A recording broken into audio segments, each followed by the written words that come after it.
감사하신 주님, 이 밤에도 진리의 말씀의 검으로 우리를 수술하여 주셔서 정말 필요 없는 것들은 제거해 주시고 재앙의 원인이 되는 것들을 없애 주셔서 오직 진리로 주님을 만나는 저희들이 되게 해 주시옵소서. 모든 걸 주께 맡기며 기도의 시간까지 주께 온전히 맡겨드릴 때에 예수 그리스도 이름으로 기도합니다. 아멘.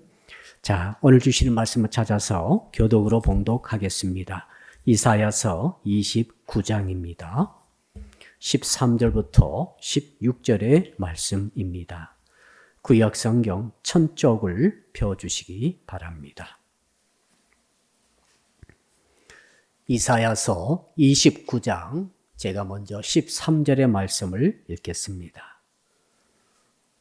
주께서 이르시되 이 백성이 입으로는 나를 가까이하며 입술로는 나를 공경하나 그들의 마음은 내게서 멀리 떠났나니 그들이 나를 경외함은 사람의 계명으로 가르침을 받았을 뿐이라.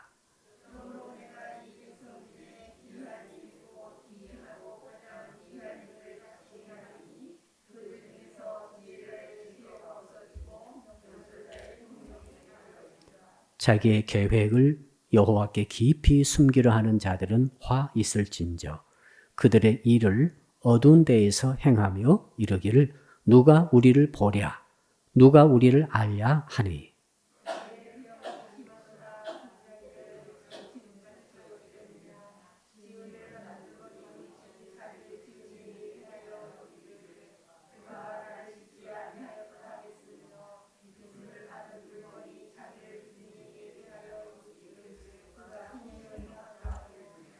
아멘. 오늘 말씀의 제목 같이 따라하겠습니다. 가면을 벗는 신앙을 가집시다. 옆 사람 인사합시다. 가면 좀 벗읍시다. 예. 우리는 가면을 쓰고 온 사람은 없습니다만 대신 마스크를 쓰고 있습니다. 마스크는 빨리 벗어버려야 할 줄로 믿습니다. 옛날 우리 한국의 전통적으로 탈춤을 많이 춰왔습니다. 예, 탈춤 추는 모습 보면 참 신기하면서도 재미가 있습니다. 그것은 양반이나 세도가나 왕이나 왕족의 비리, 그들의 좋지 못한 점을 풍자극으로 대신 가면을 쓰고 마음껏 상황극을 펼침으로 서민들의 가슴에 맺혀있던 한들을 푸는 그런 역할을 한 줄로 압니다. 탈춤이 있어가지고 그나마 해학으로 웃으면서 그들의 비리를 조롱하면서도 참고 견딜 수 있는 힘을 얻는 우리 조상들의 능력이라고 생각이 됩니다. 서양에서는 가면 무도회가 있었습니다. 예. 한국은 그런 전통은 없는 것 같아요. 그래서 가면 무도회가 되면은 남자와 여자들이 만나야 되는데 터놓고 만나기가 어렵다 이 말이죠. 그러니까 가면을 걸치고 하나씩 얼굴에 붙이고 오면은 이 사람이 누군지를 정확히 모릅니다.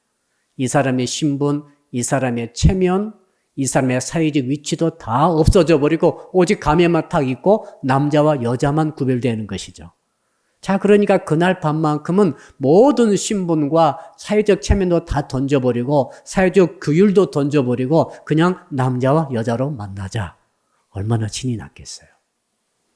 보통 때는 그렇게 하지 못할 일도 그때는 많이 일어나게 되는 것이죠. 그러므로서 그 일반 백성들 중에 그 막혀있던 어떤 담 같은 것들, 답답한 신분제도, 양반과 옛날의 상놈들, 그렇죠? 귀족과 일반인들, 그 다음에 노예계급들, 이런 사람들이 그때만큼은 전부 평등을 누리는 아주 좋은 자유의 기회가 아니었나, 그런 생각이 드는 것이죠. 그래서 세상에서는 가면이라고 하는 것이 좋은 역할도 많이 했다고 보여집니다.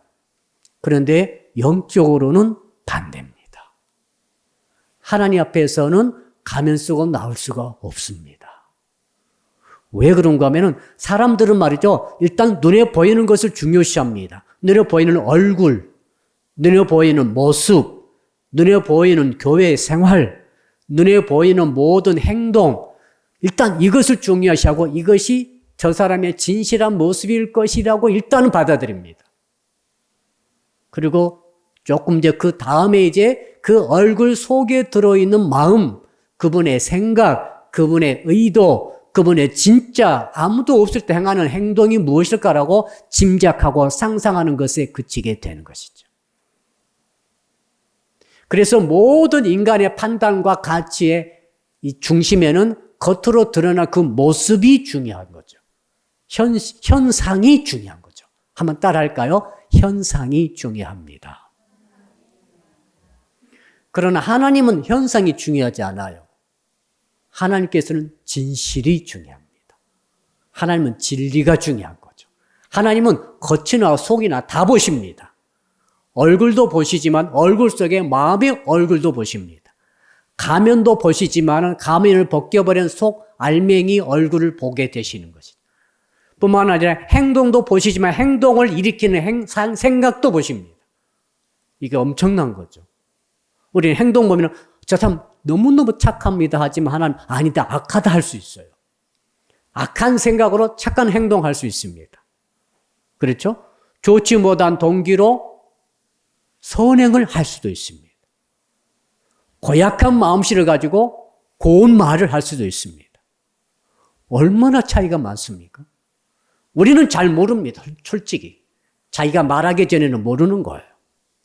그러나 하나님은 한꺼번에 전부 다 아시는 거죠. 나중에 아는 거 아닙니다. 한꺼번에 겉부터 속까지 중심까지 전부 알아버립니다. 그러니까 겉으로는 가면을 쓰고 웃으면서 있는데 속에는 울고 있으면 너는 울고 있구나라고 말씀하시는 것이죠. 오호 너는 슬픈 자로다 말씀하시는 것이죠. 눈물 한 방울 흘리지 않아도 혹시 여러분 가운데 슬픔을 가지고 계신 분은 안 계십니까? 옆 사람 인사합시다. 혹시 당신은 슬픈 자가 아닙니까? 얼굴은 깔깔거리고 웃고 있습니다. 우리 옛날에 하회탈이라든지 탈춤 보게 되면 그렇지 않습니까? 탈은 완전히 웃고 있죠. 근데 속에서는 엄청난 고통과 고난을 당한 당한 분들, 그 눌린 분들의 애환이 다 스며 있지 않습니까? 그거 보게 되면은 정말로 가슴이 아플 때도 있죠. 얼굴은 활짝 웃고 있는데 피를 흘리고 있는 그 마음이 보이는 것 같아요. 중요한 것은 우리 하나님께서는 이 겉이든 속이든 모든 것을 한꺼번에 보시기 때문에 겉으로는 이렇게 하면서 속으로는 이렇게 한다 하는 것에 대해서 하나님은 싫어하시는 거예요. 하나님의 본질이에요. 이게 그래도 좀 비슷해야지. 그렇죠? 겉으로는 착한데 속은 악하다고 하나님이 아주 싫어하시는 거죠. 그냥 겉도 악하고 속도 악한 것도 악한 것이지만은 주께서 지금 문제 삼고 계시는 것은 겉은 착한데 속은 악한 거죠. 겉은 신앙생활을 잘하는데 속은 신앙이 엉망인 거죠. 겉은 하나님을 사랑하지 않는데 겉은 하나님을 사랑하는데 속은 정말 하나님을 사랑하지 않는 것에 대해서 하나님은 분노하시는 것이죠. 진노하신다고 말씀하시죠. 오늘 그게 주제입니다. 왜 이런 주제를 주셨는지 모르겠어요. 하나님 주신 말씀이에요. 그래서 오늘 말씀 제목입니다. 한번 따라합시다. 가면을 벗는 신앙을 가집시다. 바꾸면 이렇게 됩니다. 신앙은 가면을 벗는 것입니다. 한번 따라합시다. 신앙은 가면을 벗는 것입니다. 할렐루야. 자, 그런다고 그래서 여러분들 옷을 벗고 오라는 말이 아니에요. 말씀을 들어가서 한번 보겠습니다. 자, 왜 신앙생활은 가면을 벗어야 되는지 오늘 말씀 중심으로 한번 그 이유를 살펴보겠습니다. 우리 한번 첫째 13절의 말씀. 자, 13절 읽읍시다. 시작. 주께서 이르시되 이 백성이 입으로는 나를 가까이하며 입술로는 나를 공경하나 그들의 마음은 내게서 멀리 떠났나니 그들이 나를 경외함은 사람의 계명으로 가르침을 받았을 뿐이라. 여러분, 외식하게 된 이유를 말해주고 있어요. 왜 사람들이 가면을 쓸 수밖에 없는가? 왜 가면을 쓰고 신앙생활을 하는 자들이 일어나게 되는가? 이렇게 하나님께서 싫어하시고 미워하시고 말씀하셨음에도 불구하고 왜 당시 유대교를 믿었던 유대인들은 요 하나님 믿는다고 하면서도 이렇게 마음이 멀어져 가지고 그렇게 가면 쓴 신앙생활을 함으로써 하나님으로부터 책망을 받고 있고 나중에 하나님으로부터 형벌까지 받고 있죠. 그 이유가 무엇인가 하면은 13절의 후반절이 중요하죠. 이것 때문에 가면을 쓰게 된다는 것이죠. 그게 뭡니까? 거기 보니까 너희들이 나를 경외한다고 하는 것이 나를 신앙생활로 나를 섬긴다고 하는 것이 사실은 사람의 계명으로 가르침을 받았을 뿐이라 이렇게 말씀하십니다. 자, 그걸 제가 현대인의 번역으로 읽어드리면은 그들의 신앙은 사람의 가르침이나 규정에 얽매어져 있습니다. 무슨 말입니까? 하나님의 말씀에 붙잡히고 말씀에 따라서 살아가고 말씀을 믿고 말씀을 추구하면서 살아가야 할 텐데 신앙사람에서 자꾸 말씀이 아니고 사람이 만든 규정, 사람이 만든 것, 사람의 말에서 나온 것 혹은 전통으로 이어지는 것 그것들을 추구하고 그것들에 열심히 있고 그것들에 초점을 맞추고 살더라 이것입니다. 그렇게 되게 되면 어느 순간에 자유도 모르는 사이에 외식하는 신앙생활로 굳어지게 된다는 거죠. 누가 그랬습니까? 외식하는 서기관 바리새인들이요라고 말씀하셨죠. 그들은 외식하는 서기관 바리새인들 참 그들은 말이죠. 성경을 가장 많이 알고 율법의 조항을 가장 잘 지킨다고 하면서 사실은 그들의 마음속에 초점 맞춘 것은 말씀이 아니고 뭐였습니까? 그들의 장로들의 전통이었죠. 그 종교적인 전통, 종교적인 관습 이런 것들이 꽉 묶여 있었어요. 그러니까 안식일을 지키는 것도 안식일을 지키는 것이 아니라 안식일에 관해서 그 전통적으로 이어졌던 수십 개, 수백 개의 규정을 지키는 것에 초점 맞춰져 있는 거죠. 지금도 예루살렘에 가보게 되면은 그 안식일 날에는 엘리베이터를 못 눌러요. 누가 하나님께서 안식일 날 엘리베이터 누르지 말라 그랬겠습니까? 그렇죠. 안식을 쉬라고 그러셨는데, 그러니까 이 말씀에서 벗어나고 자꾸 이것을 하나씩 이렇게 더 추가하고 더 투입하고 하다 보니까 이게 길어지고 이것을 반드시 지켜야 된다고 강조하다 보니까 이것이 말씀에서 벗어나서 인간의 교율이 되어버린 거죠. 장로의 전통이 되어버리는 거죠. 우리가 신앙생활 할 때 자꾸 말씀으로 돌아와야 되는 이유가 여가 있습니다. 계속 교회가 진행되면서 교회도 마찬가지로 여러 가지 규칙이 생기고 규율이 생기다 보니까 이게 말씀마다 우선시 되어버린다고 한다면 이건 큰 문제가 되겠습니다. 그것이 내 가면이 되는 거죠. 내 얼굴에 딱 붙어가지고 떨어지지 않은 종교적인 가면이 되어버릴 수 있는 거죠. 무섭죠? 피부가 막 각화돼가지고 여기에 들러붙어가지고 이 악어 비닐처럼 떨어지지 않은 그런 종교적 가면이 딱 들러붙어버리면 정말로 이것은 외식의 죄를 짓게 되는 것이고 오늘 하나님께서 말씀하시는 가면 쓴 신앙이 된다는 것입니다. 이해되시죠? 예. 자, 그러므로 우리는 종교에 붙잡히면 안 돼요. 한번 따라합시다. 종교에 붙잡히지 맙시다. 종교는 종교로 가는 틀이 있습니다. 예. 우리가 기독교를 믿지만 우리는 기독교란 종교보다는 하나님을 믿는 신앙으로 가는 거죠. 제가 그러니까 모든 설교 제목에 많은 경우에 뒤에 신앙이 붙어 있습니다. 하나님을 믿는 신앙. 종교는 필요합니다. 종교가 없으면 우리가 어떻게 뭐 이겠어요? 형식도 교회당도 예배 모든 것도 다 필요합니다. 그러나 그것은 본질이 아니에요. 본질은 하나님이 본질이시고 하나님의 말씀만이 본질인 줄 믿습니다. 그럼 우리 신앙을 자꾸 이런 종교에 묶이도록 하면 안 됩니다. 이걸 착 벗겨내야 돼요. 남자들 여러분 세수하시면서 벗겨내잖아요. 벗겨내야 되는 것이죠. 종교가 얼마나 무섭는가 하면요. 이 모슬렘들이 자기들 종교 때문에 자기 몸을 폭탄 테러의 희생물로 삼아요.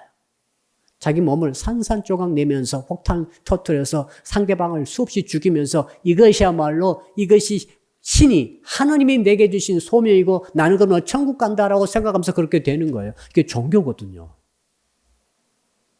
무섭죠.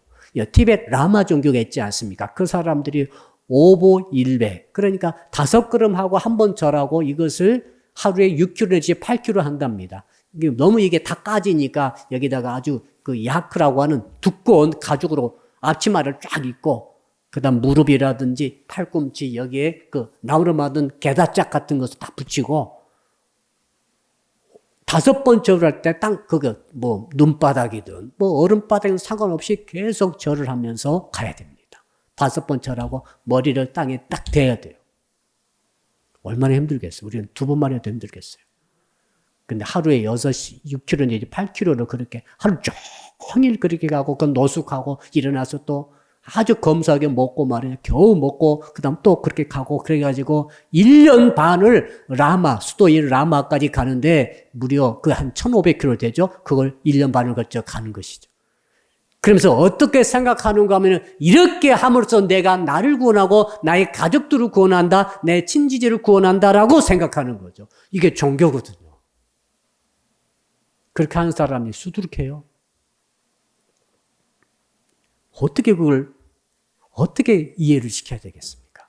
진리의 말씀에 붙잡히지 아니하고 자꾸 종교가 더해지면서 시간이 흐르면서 종교가 내게 들러붙어버리면 나도 모르는 새 우리가 외식하는 신앙 그리고 가면 쓰는 신앙이 되어버리기 쉽다라고 오늘 주님 우리에게 말씀해 주시는 것입니다. 두 번째로 한번 따라합시다. 패역함이 심하기 때문에 그렇습니다.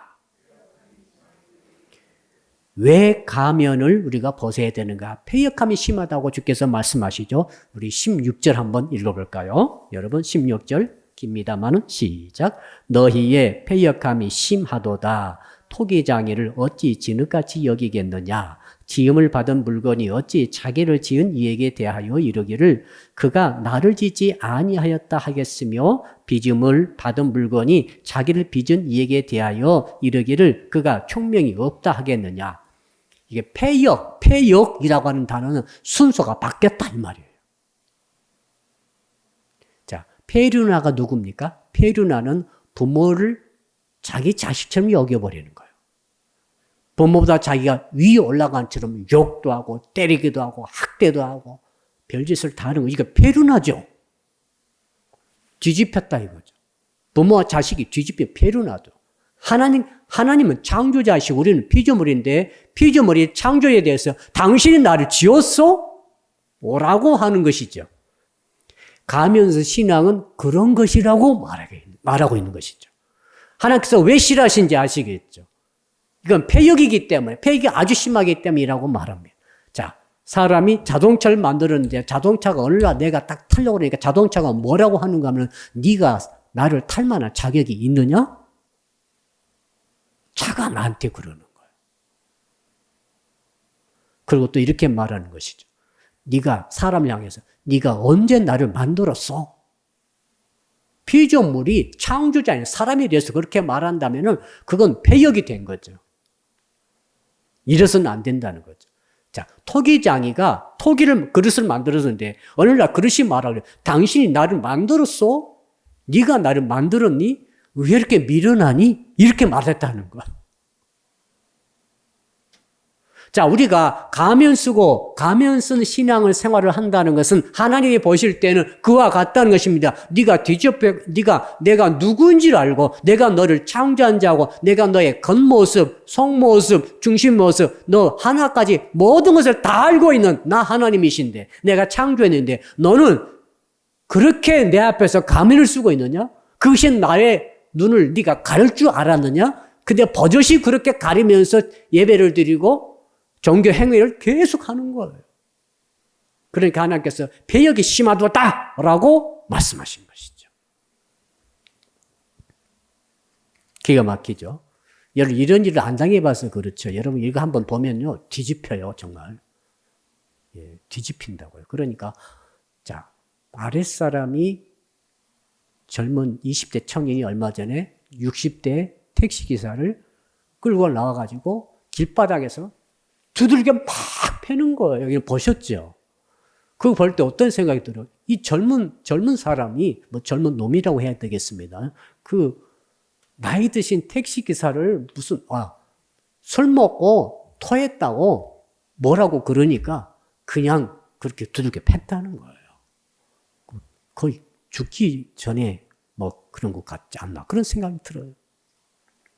보니까 있는 힘을 다해서 때리는 거예요. 이게 뭡니까? 뒤바뀐 거죠. 근데 심지어 하나님께 대하여 피조물이 된 그 유대 백성들이 하나님 믿습니다 하면서 속으로는 완전히 하나님을 두들겨 패는 것처럼 하나님께 욕을 하는 것처럼 당신 나를 언제 만드느냐 하는 식으로 그런 마음을 품고서 겉으로는 종교의식을 행하는 거예요. 그러니까 하나님이 너무너무 괴로우신 거죠. 예. 하나님이 다 모르시겠지 이렇게 하면서도 가장 하나님께서 싫어하시는 짓을 하고 있다 이 말이죠. 그래서 하나님께서는 가면 쓴 신앙에 대해서는 어떻게 하신다고 그랬는가 하면은 반드시 심판하신다고 하시면서 14절 말씀하고 계시죠.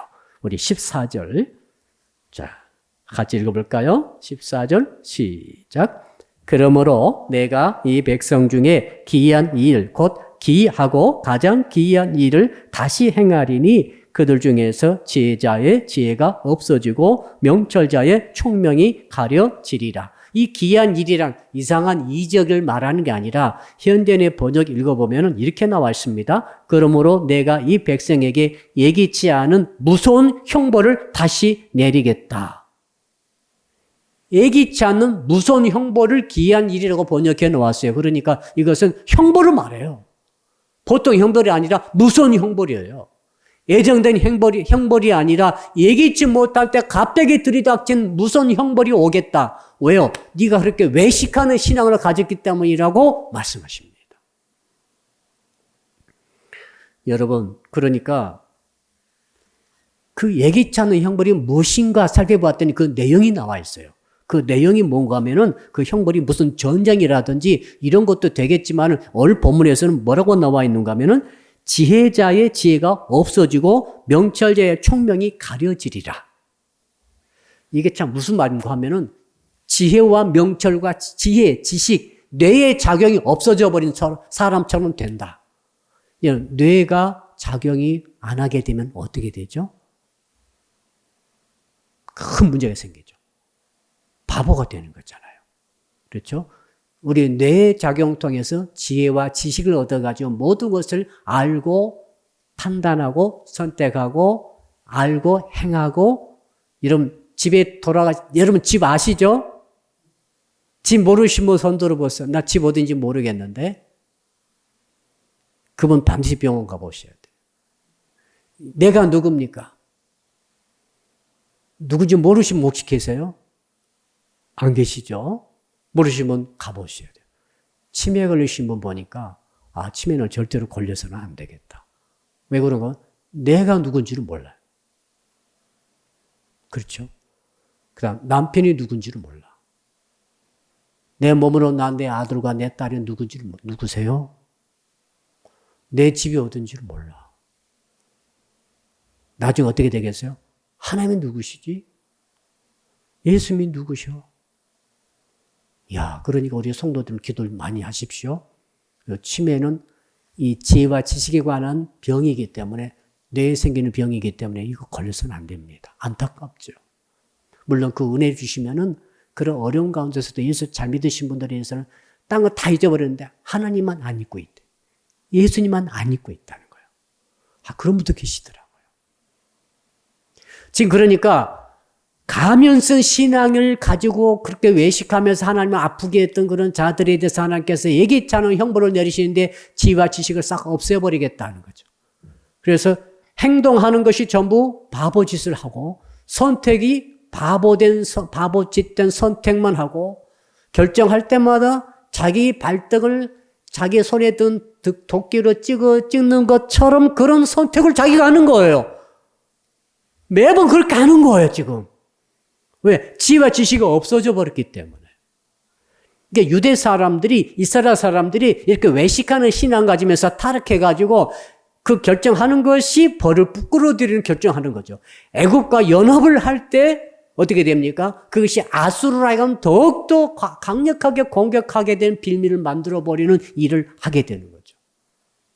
자기는 지럽게 결정한다고 그랬죠. 북이스라엘은 아수르에 대항해서 그 결정하는 것이 사실은 자기를 죽이는 결정인 것도 모르고 그렇게 결정을 해가지고 결국 망하게 되고. 이렇게 다 된다는 거죠. 누가 누구를 죽입니까? 자기가 자기를 망하게 만들고 자기가 자기를 죽이는 거죠. 그게 뭡니까? 지혜와 지식이 없어져 버린 자들의 모습이다 하는 것입니다. 이게 무서운 형벌이다 라고 말하죠. 아까 라마불교 이야기를 잠깐 들었습니다만 그분들은 조장을 합니다. 세조자 장례할 때 장자 써가지고 조장으로 부모님들 장례를 모시는데 조장이 뭐냐면 새들에게 시신을 뜯어 먹히는 거예요. 뼈다귀만 남겨놓고 다 뜯어 먹히도록 독소리가 팽팽 돌고 있어요. 기가 막히죠. 왜 그렇게 합니까? 왜 새에게 줍니까? 조상의 귀한 사랑하는 사람을 뜯어 먹히게 만드는 것이 너무나 지독해요. 그런데 그 이유가 있다고. 새가 이거 뜯어 먹고 가면은 자기 조상의 영혼이 하늘로 올라간다는 거예요. 이게 뭐예요? 자, 그러니까, 진리를 모르는 자는 할 수 없어요. 자기는 가장 효도하고 가장 하나님 신을 잘 믿는 것으로서 조장을 하지만은 그러나 진리의 눈으로 보니까 너무너무 어리석은 짓을 하는 거죠. 가면서 신앙이 그와 같다는 것입니다. 다른 게 아니라 우리가 지금 오늘 이 시간에는 그런 이상한 종교의 그런 것을 말하는 게 아닙니다. 지금 우리 예수 믿고 교회 다니고 있는 성도들 가운데에는 가면서 신앙에 대해서 주께서 지금 하시는 말씀 아니겠습니까? 자, 그렇다면은 이제 본론 들어와서 어떻게 하면은 가면서 신앙을 우리가 벗어날 수 있을까? 어떻게 하면은 이 신앙의 가면, 영적 가면을 벗어버리고 정말 진실한 마음으로 하나님을 믿고 섬길 수 있을까? 한번 대답을 찾아보겠습니다. 첫째는 한번 따라합시다. 성경의 진리로 신앙생활해야 합니다. 노아는 하나님의 말씀을 듣고 나서 그 말씀대로 120년간을 방주를 지어가지고 드디어 자기와 자기 가족을 구원하는 데 이른 줄로 믿습니다. 말씀대로 가는 거죠. 종교가 아니고 말씀대로 가고 말씀을 믿고 말씀대로 순종하고 말씀대로 믿고 말씀을 사랑하면서 그 말씀대로 순종함으로써 결국 그것이 자기 가족을 구원하게 되었다. 구원함에 이르게 했다 하는 것이죠. 성경의 모두 위대한 인물들은 전부 다 말씀의 종들이었죠. 다니엘 어떻습니까? 말씀 지키려고 하루 3차례 기도하는 것을 사자굴 속에 들어가는 것과 바꾸지 않을 정도로 들어가더라도 말씀 지키다 죽겠다. 이 말씀에 집중되어 있어요. 예, 그게 특징이에요. 자, 또 누가 그랬습니까? 신약 성경 와서는 바울, 말씀을 위해서 자기 목숨을 버린데 복음의 말씀을 증거하는 일을 위해서는 자기 목숨을 조금 더 귀한 것으로 여기지 아니할 정도로 말씀에 생명을 걸었어요. 생명을 건 사람이 사도 바울 아닙니까? 모든 사도들이 그 말씀을 전하는 것에 생명을 걸었기 때문에 순교한 것 아닙니까? 그래서 우리가 뭘 알 수 있습니까? 그렇구나. 말씀은 생명이구나. 말씀은 생명 바칠 정도로 중요시해야 되는구나. 종교가 아니고 말씀이죠. 종교로 가면 안 되고 말씀으로 와야 됩니다. 종교는 껍질과 같은 거죠. 포장지와 같은 거예요. 포장지에다 우리가 목숨을 바칠 필요는 없어요. 복음을 싼 포장지 거기다 목숨 버티지 말고 그 속에 알맹이인 복음 자체 목숨을 바쳐야 됩니다. 예수 그리스도와 성령 하나님과 우리 하나님 아버지께 우리는 말씀을 그분의 말씀에 우리는 목숨을 바쳐야 할 줄로 믿습니다. 그래야만이 자꾸 비본질을 또 떼어내야 됩니다. 껍질을 벗겨내듯이 비본질을 자꾸 벗겨내야 돼요. 오늘 바로 그 시간입니다. 혹시 저와 여러분이 오늘 또 방송을 통해서 이 말씀을 듣고 계시는 성도 여러분들이 신앙생활 하시다가 이 연조가 깊어지잖아요. 이제 1년, 2년, 10년, 20년, 30년 쭉 깊어지면서 나도 모르게 신앙의 본질이 아닌 말씀의 본질이 아닌 다른 것들이 종교적인 것들이 나에게 딱 얽어매어져 있는지를 살펴보고 혹시 그것이 있다고 한다면 과감히 떼어내는 벗겨내는 일이 있어야 될 줄로 믿습니다. 이것이 중요한 거죠. 그러므로 우리는 더욱더 말씀에 창념하는 성도가 되어야 할 줄로 믿습니다. 말씀에 집중하는 성도가 되어야 되죠. 그래서 교회는 항상 말씀 중심으로 가야 합니다. 그래야 교회가 타락하지 않아요. 자꾸 의식을 하나씩 덧붙이다 보니까 저는 다른 교파도 존중합니다만은 로마 종교회라든지 러시아 종교도 제가 여러 차례 가보고 하면 좀 다른 것 같아요. 의식이 너무너무 중요시되고 있고 천주교도 그렇죠. 다 예수 그리스도를 믿긴 믿어요. 하나님 아버지를 믿고 삼일체 하나님 믿습니다만은 다 좋습니다만 그러나 그들이 드리는 그 의식에 있어서 많은 부분이 종교적인 것이 너무 많이 가미되어진 것이 아닌가 그런 생각이 듭니다. 솔직히 들어요. 그러나 우리는 정말로 다른 것을 최소한을 줄이면서 말씀은 가장 집중적으로 내 마음의 삶에 받아들이고 살아가야 할 줄로 믿습니다. 그래야만이 타락하지 않는 거죠. 가면을 쓰지 않는 거예요. 그래야만이. 두 번째로 어떻게 해야 될 것인가? 우리 13절을 다시 한번 읽어보겠는데요. 13절 시작. 주께서 이르시되 이 백성이 입으로는 나를 가까이하며 입술로는 나를 공경하나 그들의 마음은 내게서 멀리 떠났나니 그들이 나를 경외함은 사람의 계명으로 가르침을 받았을 뿐이라. 무슨 말입니까? 입술로는 주님께 가까이 가고 입술로는 주님을 공경하고 존경합니다. 사랑합니다. 또 입술로는 너무 주님이 가까워요. 주님, 늘 주님, 하나님 막 이렇게 말하니까 겉으로 볼 때는 저 사람 너무너무 주님을 사랑하고 주님을 존경하고 주님을 공경하는 신자이구나. 신앙이 좋은 성도구나 라고 생각했는데 그 다음이 중요하죠. 그런데 어떻게 해요? 마음은 멀도다 그랬잖아요. 그들의 마음은 내게서 멀리 떠났다. 여러분 그런 경우 여러분 혹시 경험하십니까? 어떤 분과 사귀다가 그분이 말이죠. 늘 말로는 사랑한다, 가까이 있다, 항상 너를 생각한다 말하고 있는데 실제 마음은 멀리 떠나 있을 때 얼마나 허무합니까? 너무너무 이거 상처가 되죠. 하나님의 마음을 아시겠어요? 그러니까 당시 유대 그 제사 드릴 때마다 그 성전 안에 유대인들이 가득 차 있어요. 매 안식일마다 가득 차 있어요. 매 절기마다 막 임금각대 다 왔어요. 그리고 그들이 바친 제물이 온 예루살렘 시내를 그 제물 태우는 냄새로 가득 차게 만들고 연기가 얼마나 났겠어요.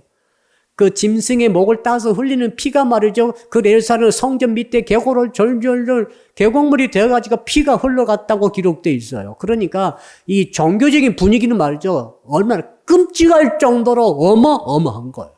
우리는 예배드릴 때 그런 거 없잖아요. 거기는 피비린내가 온 도시를 다 진동해버려요. 마석에 진동하는 거 보셨어요? 한 번도 못 보셨죠?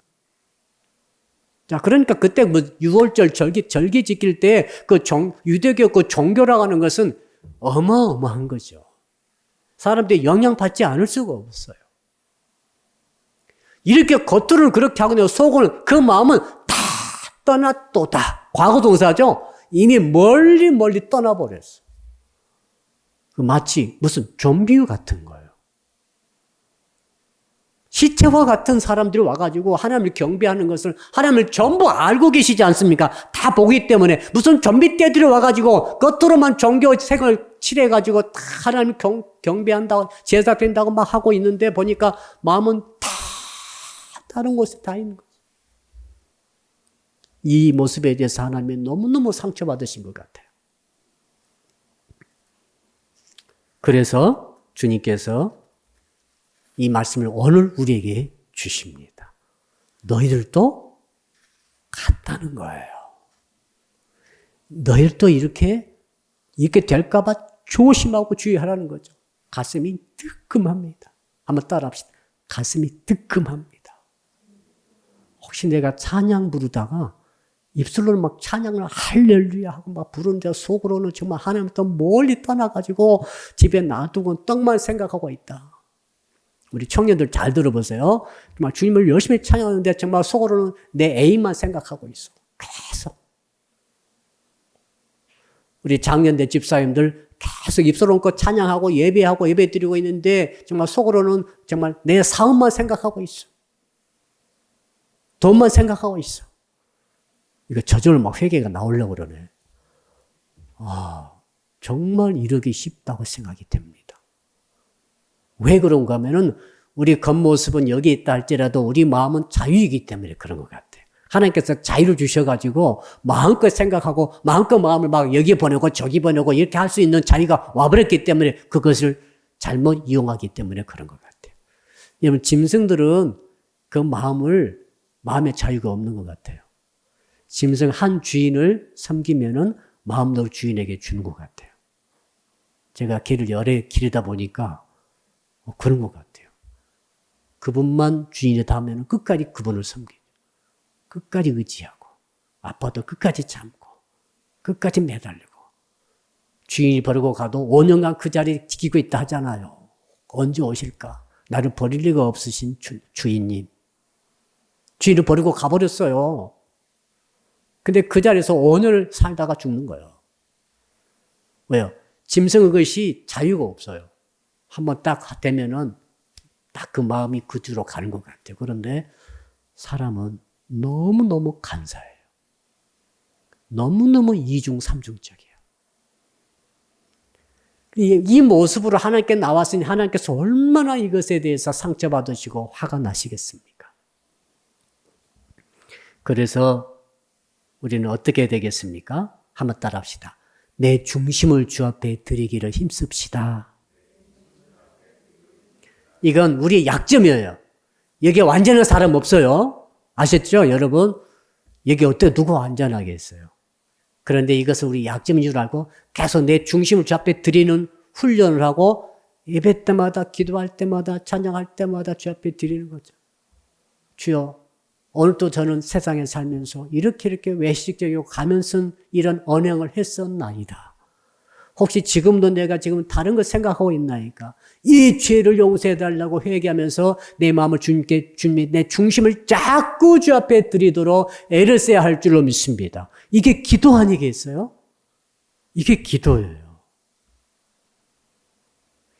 자, 사무엘 선지자 얼마나 위대한 사람입니까? 사무엘 선지자처럼 온전한 그런 선지자는 안 계신 것 같아요. 어릴 때부터 아마 하나님께 받쳐져 가지고 어릴 때부터 성전에서 말씀 보고 쭉 하나님 음성 들었잖아요. 어릴 때부터. 5살짜리가 주 음성 들었지 않습니까? 그러니까 그때부터 돌아가실 때까지 계속 하나님의 말씀 위에는 생각해 본 적이 없는 그런 분도 중심을 보지를 못하는 거죠. 다윗을 세우려고 이새의 집에 갔을 때 오늘 어제 큐티였지 않습니까? 가가지고 이제 이새의 아들들을 8명을 한 명씩 지나갔는데 그 말째는 어디에 있었어요? 저 산 위에서 양을 치고 있었고 7명의 아들이 엘리압부터 시작해서 큰 아들부터 쭉 지나가는데 엘리압 딱 보니까 완전히 반했어요. 키도 크고 잘생기고 얼마나 멋있고 저 사람이 하나님이 세우신 이스라엘의 왕이다 라고 생각할 때 하나님께서 바로 아니다 하시면서 하신 말씀이 왜 너는 겉모습을 보느냐. 신장과 겉모습을 보지 말라. 나 여호와는 중심을 보는 하나님이시니라. 할렐루야. 여러분, 그러니까 사람 다 속는 거예요. 사무엘 선지자도 속았는데 우리가 못 속겠어요. 우린 다 속아요. 중요한 것은 내가 나 자신에게 속는다는 것이 너무너무 중요한 일입니다. 하나님께 예배 드리면서 마음은 딴 곳에 두고 있는데 예배를 드리고 있다라고 생각하는 거예요. 사실은 예배를 안 드리고 있어요. 마음이 다른 곳에 있으니. 기도할 때도 마찬가지고 찬양할 때도 마찬가지고 하나님의 일을 할 때도 마찬가지입니다. 하나님께 헌금할 때, 헌신할 때, 봉사할 때 마찬가지입니다. 다 할 때 내 마음이 다른 곳에 있기 때문에 전부 다 그와 같은 거예요. 좀비가 하는 것과 같아요. 그 외식하는 것입니다. 근데 자기는 속을 수 있어요. 나 오늘 예배 잘 드렸다. 그런데 하루 예배 보니까 실제로는 마음이 한 3분의 2 정도 시간은 다른 곳에 있었어. 왔다 갔다. 서울도 갔다, 부산도 갔다, 미국도 갔다가 또 가게도 갔다가 마트에도 갔다가 그런데 여기에도 왔다가 몸은 여기 있잖아요. 몸은 여기 있어. 그런데 마음은 왔다 갔다. 세계 일주를 다니면서 이렇게 왔다 갔다. 그 생각이 좀 끔찍하네요. 근데 하나님은 그 마음을 보고 계신다는 사실. 몸이 있고 마음이 있는데 같이 있어야 되는데 마음이 자꾸 돌아다니고 있어. 하나님을 보지 않고 말씀에 집중하지 않고 이것에 대해서 오늘 주께서 말씀하심으로 우리가 이 제목 가지고 회개하며 기도해야 할 줄로 믿습니다. 마지막 3번째로는 한번 따라할까요? 자기 계획을 하나님께 숨기지 말아야 합니다. 15절입니다. 마지막 15절 같이 읽어봅시다. 시작. 자기의 계획을 여호와께 깊이 숨기려 하는 자들은 화 있을진저 그들의 일을 어두운 데에서 행하며 이르기를 누가 우리를 보랴 누가 우리를 알랴 하니. 현대인의 번역이 좀 알기 쉽습니다. 자기 계획을 여호와께 숨기려 하는 자들아 너희에게 화가 있을 것이다.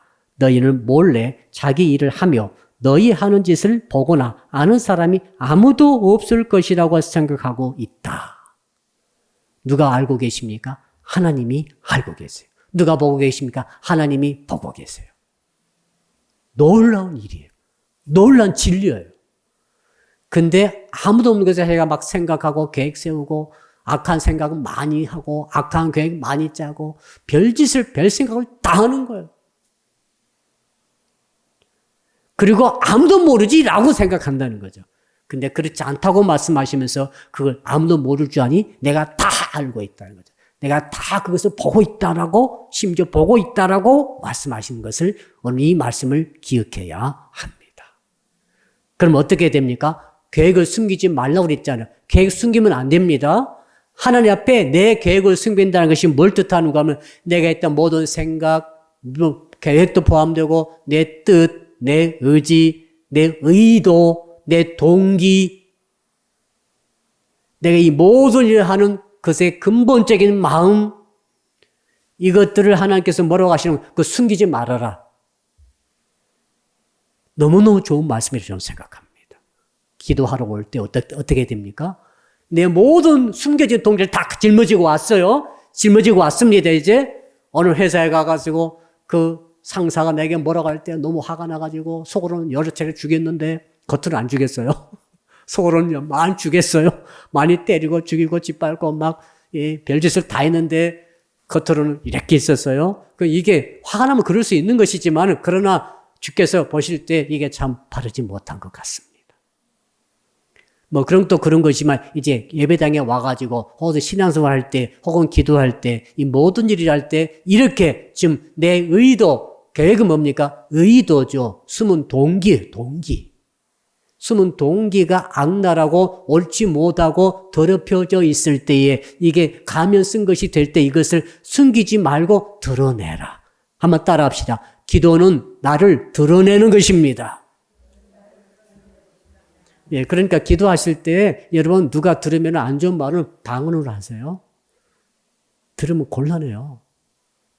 예, 진짜 이게 한국말로만 기도를 하게 다 드러내버리는 사람이 있더라고요. 그 옛날 기도원에 가서 가끔 들으면은 옆에서 막 그 부르짖고 기도할 때 정말 듣고 싶어 들은 게 아니에요. 뭐 내가 죽일 년입니다 하면서 막 자기 지은 죄를 막 말을 하는데 기가 막힌 죄를 많이 지은 것을 이제 토설을 한다고 말하는데 정말 못 들어주겠어요. 그거 정말. 예. 심지어 누구를 죽였는데 막 이런 분도 있을 수 있잖아요. 여러분 근데 하나님 앞에는 전부 드러내세요. 숨기지 마세요. 너무 이게 복음이에요. 무슨 말인가? 내가 이렇게 외식에 가면 쓴 죄를 지었는데 하나님 앞에 나올 때 그것을 고백한다, 드러낸다는 것은 하나님께서 이걸 보시면은 이제 숨긴 것이 아니게 됩니다. 말했잖아, 주님. 지금 나 그런 사람이에요. 나 직장에서, 나 형제 자매 속에서, 우리 동기들 속에서도 나 이런 사람이에요. 내 이 마음을 어떻게 하면 좋겠습니까? 겉으로는 사랑하고 겉으로는 섬기며 겉으로는 막 대접하고 봉사했으며 속으로는 정말 죽이고 싶었어요. 정말 미워 죽겠어요. 막 이런 내 속 사정을 하나님 동기를 다 말해주는 거예요. 그리고 뭡니까? 죄 음성의 길을 기르는 거죠. 나 같은 이 외식의 이 가면 쓴 이 신앙생활의 이 모습 어떻게 하오리까라고 회개하는 거죠. 이런 일들을 언제 합니까? 기도할 때마다 할 수 있기를 주의 이름으로 축복합니다. 기도할 때마다 해서 나를 계속해서 가면을 벗겨가는 거죠. 저는 그런 결론 내리게 됐어요. 이 가면이 없는 사람 없다. 그러나 계속해서 이 회개 기도를 통해서 내 계획을 하나님께 숨기지 않고 드러냄으로써 나의 가면을 벗겨내는 사람은 있을 수 있다. 그분을 하나님께서 사랑하신다. 아멘. 그렇지 않고 이런 작업이 없으신 분들은 이게 두꺼워지죠?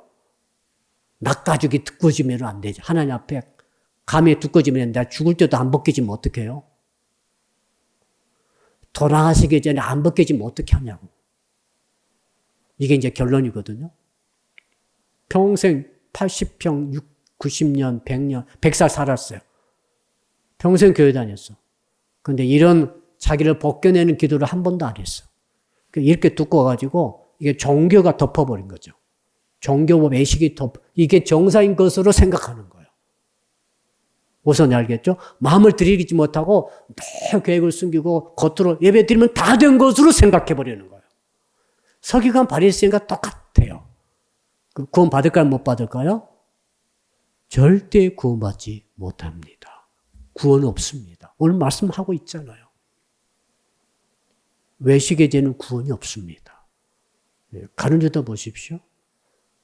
사울 왕 보십시오. 겉으로는 왕이고 백성 앞에서는 왕이 책했지만은 얼마나 불순종하고 얼마나 페이크한 짓을 많이 합니까?